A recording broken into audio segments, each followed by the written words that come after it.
There is one thing that I'm interested in the apocalypse, and that's the concept of truth.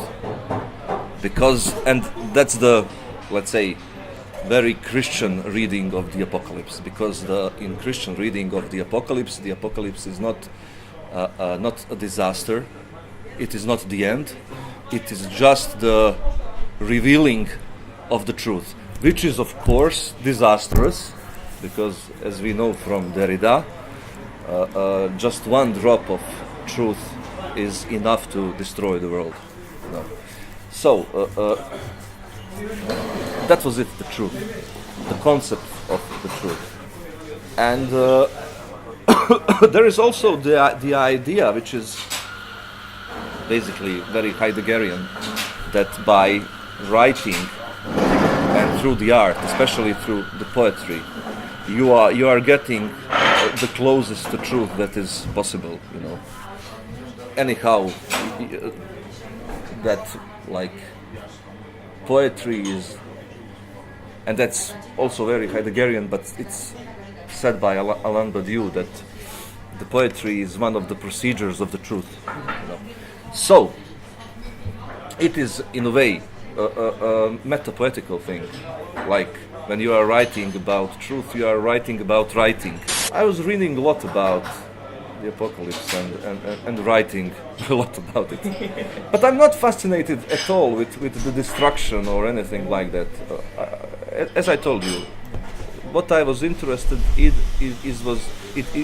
was the concept of truth as a destroyer. That was it. And how would you define the truth that you're interested in? I don't know, because you are. I'm a Lacanian there. I don't think we are able to get the truth, because it is like it is unreachable. It's unreachable, but I'm in love with the process. Lots of writers I've been speaking to for this project have spoken about the need to convey truth in their writing. Do you think an emotional or a literal truth is more important?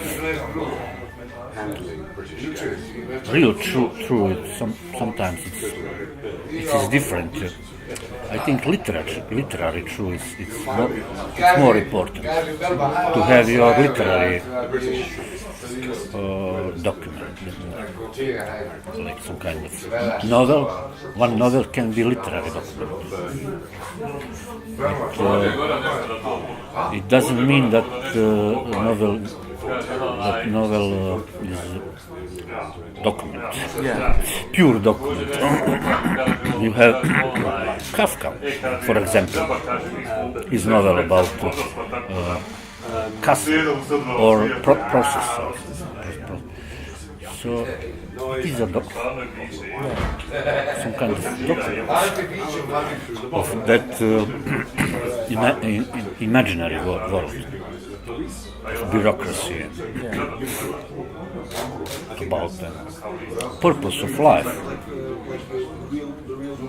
Why it's one of the biggest questions.